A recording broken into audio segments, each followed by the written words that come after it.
여러분, 오늘 본문을 읽을 때 읽는 사람들의 눈에 좀 크게 들어오는 단어가 있습니다. 여러분은 이 본문을 읽으면서 어떤 단어가 크게 들어왔습니까? 이 본문을 읽는 많은 사람들의 눈에 삼천이라는 단어가 크게 들어옵니다. 41절 하반절 말씀에 보면 이날에 신도의 수가 3천이나 더하더라 라는 말씀이 기록되어 있습니다. 하루에 신도의 수가 3천이나 늘었다. 3,000명입니다. 이게 3,000명. 3,000명이나 늘었다. 이거는 정말 놀랍고, 그리고 우리로서는 너무나 부러운, 우리는 3,000명 아니라 한 3명이라도 하루에 늘 수 있다면 그게 얼마나 큰 은혜일 터인데 하루에 3,000명이나 늘었다라는 말씀인 거죠. 여러분들의 입장에서는 우리 손 목사님도 사도 베드로와 같은 능력을 좀 받으시면 교회 부흥은 시간 문제다 이렇게 생각하실 수 있고, 저는 여러분들의 그런 바람을 느끼면서 소나무 뿌리라도 뽑겠다는 각오로 하나님 저에게도 사도 베드로와 같은 능력을 주옵소서라고 기도할 수도 있을 것입니다. 그런데 오늘 본문에서 우리가 이 3천이라는 단어에만 주목을 한다면 그것은 오늘 본문을 오독하는 것, 즉 잘못 읽고 있는 것입니다. 오늘 본문 말씀에는 초대교회가 경험한 3천이라는 주관적인 경험보다 훨씬 더 본질적이고 중요한 진리가 담겨져 있기 때문입니다. 오늘 본문 말씀은 지난 주일에 이어서 사도 베드로가 오순절 성령 강림 사건을 목격한 유대인들에게 하나님의 말씀을 선포하는 내용입니다. 특별히 베드로는 지난 주일에 우리가 들었던 36절 말씀에서 유대인들에게 이렇게 선포했습니다. 여러분 36절 말씀을 보시면 그런즉 이스라엘 온 집은 확실히 알지니 너희가 십자가에 못 박은 이 예수를 하나님이 주와 그리스도가 되게 하셨느니라 하니라. 그렇죠? 여러분 이 말씀은 오늘날 우리에게는 너무나 은혜로운 말씀입니다. 그렇죠? 유대인들이 십자가에 못 박은 그 예수를 우리 하나님께서 주와 그리스도가 되게 하셨다. 우리에게는 너무나 은혜로운 말씀이죠. 그런데 여러분, 이 말씀을 당시에 베드로에게 듣던 유대인들에게 이 말씀은 어떻게 들렸을까요?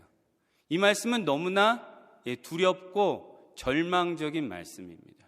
왜냐하면 이런 말이죠.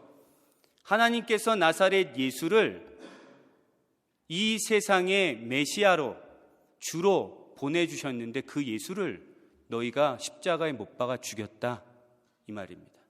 그것은 그것을 듣는 그들에게는 너무나 두렵고 절망적인 말씀이었다는 겁니다. 그래서 유대인들이 이 사도 베드로의 이 말을 듣고 오늘 본문 37절에 있는 것처럼 마음에 찔림을 받았습니다. 마음에 찔림을 받고 베드로와 다른 사도들에게 물어서 이렇게 말합니다. 형제들아, 우리가 어찌할꼬? 당신이 말한 대로 우리가 나사렛 예수가 하나님께서 보내주신 메시아인 줄 알지 못하고 그분을 십자가에 못 박아 죽였는데 그러면 우리는 이제 어떡합니까? 우리에게 혹시 살 길이 있습니까? 라고 물어보고 있는 것입니다. 그 말을 듣고 사도 베드로가 그들에게 복음을 전합니다. 그 복음이 38절에 기록되어 있습니다.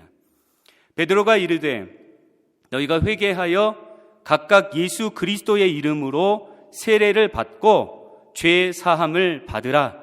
그리하면 성령의 선물을 받으리니. 아멘. 여러분, 하나님의 말씀을 듣고 마음에 찔림을 받아서 형제들아, 그럼 우리가 어떻게 해야 합니까? 우리가 어찌할꼬? 라고 묻는 유대인들에게 베드로는 아직 길이 있다라고 말한 겁니다. 아직 길이 있다. 아직 살 방법이 있다라고 말한 겁니다. 너희들이 예수를 죽였기 때문에 이제 아무 방법이 없다. 이제 와서 무슨 소리 하는 거냐? 너희들은 다 끝났다. 하나님께서 너희들을 진노의 심판으로 벌하실 것이다. 그렇게 말하지 않고 베드로는 이 유대인들에게 너희의 죄를, 너희의 불의함을 돌이킬 수 있는 방법이 있다. 너희들이 살 길이 있다라고 말하고 있는 겁니다. 그 베드로가 제시한 그 살 길은 무엇입니까? 그것은 바로 38절 말씀에서 우리가 보았듯이 회개하여 예수 그리스도의 이름으로 세례를 받는 것입니다. 여러분, 회개는 무엇입니까? 회개는 자신의 잘못을, 자신의 불의함을 깨닫고 내가 가고 있던 길에서 돌아서는 겁니다. 그러니까 내가 그동안은 맞다고 생각하고 이 길로 갔는데 이 길이 잘못된 길임을 알고 그 길에서 돌아서는 것, 그 길에서 유턴하는 것, 그것이 바로 회개입니다. 그리고 예수 그리스도의 이름으로 세례를 받는 것은 하나님의 아들 예수를 나의 주님과 나의 그리스도로, 나의 구원자로 믿고 고백하는 것입니다. 사도 베드로는 마음의 찔림을 받고 우리가 어찌할 거라고 묻는 유대인들에게 죄 사함을 받을 수 있는 길을, 하나님의 복음을 제시했습니다. 너희가 회개하여 예수 그리스도의 이름으로 세례를 받고 죄 사함을 받으라, 이 복음을 증거한 겁니다. 뿐만 아니라 베드로는 너희가 회개하여 예수 그리스도의 이름으로 세례를 받고 죄 사함을 받으면 너희들이 지금 우리를 보는 것처럼 너희들도 성령의 선물을 혹은 성령을 선물로 받을 것이다, 하나님의 약속을 증거했습니다.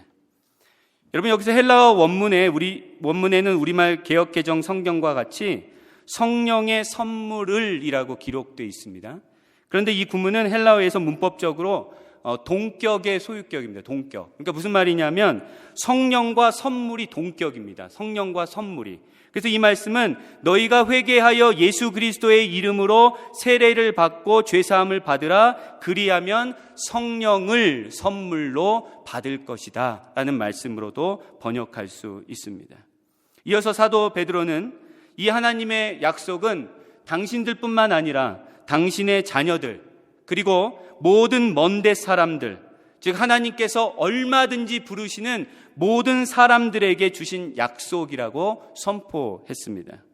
즉 누구든지 그 사람이 어떤 흉악한 죄를 지은 죄인이라 할지라도 그가 회개하고 예수 그리스도를 나의 구주로 영접하며 그분의 이름으로 세례를 받으면 그는 죄사함을 받고 성령을 선물로 받을 것이다 라는 하나님의 약속을 전한 것입니다. 이 복음과 하나님의 약속을 선포한 후에 사도 베드로는 유대인들에게 여러 말로 확증하고 권면하면서 그들에게 너희가 이 패역한 세대에서 구원을 받으라고 말했습니다. 이 베드로가 선포한 말씀을 받은 사람들이 그 자리에서 세례를 받았고 그 수가 무려 3,000이나 되었다라는 것이 오늘 본문 말씀입니다. 여러분, 오늘 본문 말씀을 통해 우리가 주목해야 하는 진리는 하나님께서 우리들에게, 아니 우리뿐만 아니라 모든 사람들에게 주시는 돌이킬 수 있는 은혜입니다. 돌이킬 수 있는 은혜. 여러분, 우리는 연약한 인간이기 때문에 실수할 수 있고 죄를 지을 수도 있습니다. 몰라서 죄를 지을 수도 있고 알지만 불의해서 죄를 지을 수도 있습니다. 그런데 하나님께서는 피조물인 우리들을 긍휼히 여기시고 우리들에게 돌이킬 수 있는 은혜를 주시는 하나님이십니다. 우리가 저지른 죄의 경중을 따지지 아니하시고 그 죄가 얼마나 흉악한 죄인지, 아니면 그 죄가 그래도 봐줄 만한 죄인지 그러한 경중을 따지지 아니하시고 우리가 돌아서기만 하면, 우리가 회개하고 예수를 주와 그리스도로 믿고 고백하기만 하면 우리 죄를 용서하시고 우리에게 성령을 선물로 주시는 하나님이십니다. 하나님께서는 자신의 아들 예수 그리스도를 십자가에 못 박아 죽인 자들의 죄까지도 기꺼이 용서하시는 하나님이십니다. 용서하셨을 뿐만 아니라 그들을 친히 자기의 자녀로 삼아주시는 사랑이 넘치시는 하나님이십니다. 시편 116편 5절 말씀에 있듯이 우리가 믿는 여호와 하나님은 은혜로우시며 의로우시며 긍휼이 많으신 하나님이십니다. 여러분, 인생을 살면서 우리는 많은 후회를 합니다. 그때 왜 그렇게 했을까?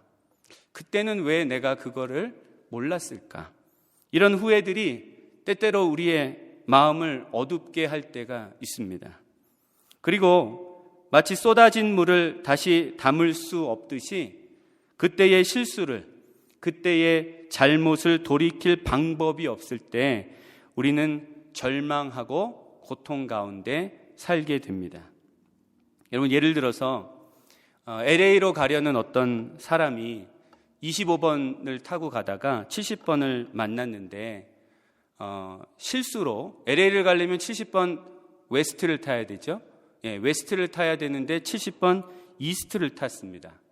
후회가 되지만 그것은 그리 큰 문제는 아닙니다. 왜냐하면 조금 가다가 엑싯으로 나가서 길을 돌아가면 되기 때문입니다. 그런데 여러분, 만일에 돌아갈 수 있는 길이 없다면, 저 멀리 예를 들어 캔자스 시티까지 엑싯이 하나도 없어서 돌아갈 방법이 없다면 여러분, 그것은 엄청나게 큰 문제가 됩니다. 여기서 캔자스 시티까지가 약 600마일인데 600마일 약 8시간을 후회와 절망과 화가 얼마나 나겠습니까? 분노와 고통 가운데서 어쩔 수 없이 운전하면서 가게 될 겁니다. 제가 한국에서 이거 비슷한 일을 겪었거든요. 8시간까지는 아니고 한 30분 정도였는데 길을 한번 잘못 들었는데 이게 새로 만든 길이어서 엑싯이 없는 겁니다. 30분 동안. 그래서 제가 그 길을 가면서 정말 화가 너무너무 나는 거죠. 그러다가 나중에 너무 속상해서 막 울음까지 날 정도로. 여러분, 그것은 너무나 가슴 아프고 너무나 고통스러운 일입니다. 여러분, 이처럼 돌이킬 수 없는 후회, 그것은 우리의 인생에 엄청난 고통을 가져다 줍니다. 여러분, 지옥이 무서운 곳이죠. 우리가 가보지 않았지만 지옥은 무서운 곳이라는 걸 알고 있습니다. 지옥이 왜 무서운 곳입니까? 그곳은 큰 고통이 있는 곳이기 때문입니다. 그 고통은 우리가 여기에서 상상할 수 없는 그러한 고통일 것입니다. 예수님께서는 누가복음 16장에서 한 이야기를 들려주시는데 한 부자와 거지 나사로의 이야기입니다. 두 사람이 죽어서 거지 나사로는 아브라함의 품에 들어갔고 부자는 음부, 그러니까 지옥에 들어갔습니다. 부자가 음부에서 고통 중에 눈을 들어 저 멀리 아브라함과 그 아브라함의 품에 있는 나사로를 보았습니다. 그리고 아브라함에게 이렇게 간청합니다. 아버지 아브라함이여, 나를 긍휼히 여기사 나사로를 보내어 그 손가락 끝에 물을 찍어 내 혀를 서늘하게 하소서. 내가 불꽃 가운데서 괴로워하나이다. 여러분, 이처럼 지옥은 손가락 끝에 물 한 방울을 절실히 원할 만큼 큰 고통이 있는 곳입니다. 그런데 지옥이 정말 무서운 이유는 다른 데에 있습니다. 지옥에서는 더 이상 돌이킬 수가 없습니다. 지옥에서는 더 이상 돌이킬 기회가 없습니다. 단테는 그의 신곡 중 지옥편에서 지옥문에는 이렇게 적혀 있다라고 묘사를 했습니다. 여기에 들어오는 자, 희망을 버려라. 여기에 들어오는 자, 희망을 버려라. 아무 기회가 없다는 겁니다. 내가 아무리 후회하고, 내가 아무리 탄식하고, 내가 아무리 애통하고, 아무리 돌이키고 싶어도 거기에서는 돌이킬 기회가 더 이상 없다는 겁니다. 아무리 고통스러워도 돌이킬 수 있는 기회만 있다면 우리는 그 희망을 품고 견딜 수 있습니다. 인내할 수 있습니다. 그런데 지옥에서는 더 이상 돌이킬 수 있는 기회가 없다는 겁니다. 오직 고통과 슬픔과 후회와 절망이 있습니다. 지옥이 진정 무섭고 두려운 이유입니다. 여러분, 하나님께서는 우리가 이 땅을 살아가는 동안에 모든 사람들에게 돌이킬 수 있는 은혜를 주십니다. 이 땅을 살아가는 동안에 우리의 인생의 마지막 1분이 남았다 할지라도 이 땅을 살아가는 동안에 하나님께서는 우리에게 돌이킬 기회를 주십니다. 우리 주 예수 그리스도께서 십자가에서 나의 모든 죄값을 갚아주셨기 때문에 우리는 언제든지 돌이킬 수가 있고 죄사함을 받을 수가 있습니다. 우리 주 예수 그리스도께서 아버지 하나님께 온전히 순종하셨기 때문에 예수 그리스도의 이름으로 세례를 받은 자들에게는, 예수 그리스도의 이름으로 세례를 받고 그분과 연합되어 있는 자들에게는 예수의 의와 공로가 나의 의와 공로가 됩니다. 여러분, 이거는 진짜 놀라운 일입니다. 우리는 불의하고, 우리는 연약하고, 우리는 여전히 범죄하면서 사는데 예수를 나의 주와 그리스도로 믿는다는 이유로, 그 믿음 하나로 예수 그리스도의 완전한 의가 나의 의가 되는 겁니다. 그리스도 안에서 우리는 의인이 되었고 예수 그리스도의 영인 성령을 선물로 받아 그리스도의 영으로 살아가고 있는 진정으로 복받은 자들입니다. 우리는 하나님께서 예수 그리스도로 말미암아 우리에게 주시는 돌이킬 수 있는 은혜를 통해 죄사함을 받고 성령을 선물로 받아 영생을 향하여 생명의 길을 걷고 있는 자들입니다. 그럼 어떤 유명한 연예인이 젊은이들에게 이런 강연을 하는 영상을 본 적이 있습니다. 그는 이렇게 말했습니다. 인생의 성공은 자기가 살아보니까 절대적으로 운이다, 이렇게 얘기했습니다. 운이다, 행운이다. 그래서 젊은이들에게 행운이 중요한데 너희들이 인생의 행운을 받을 그릇으로 준비가 되어 있어야 된다, 이런 얘기를 했습니다. 그러니까 행운이 찾아오더라도 너희들이 그 그릇이 준비가 되어 있지 않으면 그 행운을 받을 수 없다는 거죠. 그래서 행운을 받기 위해서 열심히 살아야 된다, 최선을 다해서 그릇으로 준비되어야 한다, 이렇게 얘기를 했습니다. 그러면서 그 연예인이 인생의 이런 문제점 하나를 이야기를 했습니다. 그 문제는 뭐냐면 여러분들이 행운을 받을 그릇으로 준비가 되었다 하더라도 여러분들이 기다리는 행운이 안 올 수 있다. 그것이 인생이다. 그것이 인생의 슬픔이다, 이렇게 얘기를 했습니다. 그러니까 나는 준비를 열심히 해놨는데 다른 사람에게는 그런 운이 오는 것 같은데 나에게는 그런 운이 안 올 수도 있다. 하지만 그게 인생이다. 그 인생을 직시해라, 이렇게 얘기했습니다. 그러면서 젊은이들에게 이렇게 말했습니다. 하지만 괜찮다. 왜냐하면 설령 행운이 여러분들에게 찾아오지 않아도 여러분들이 행운을 담지 못한다 할지라도 여러분은 그 그릇 자체로 존귀하기 때문이다, 이런 얘기를 했습니다. 얼핏 들으면 상당히 감동적인 말입니다. 상당히 감동적인 말인데 그의 주장은 맞는 것 같으면서 틀린 말입니다.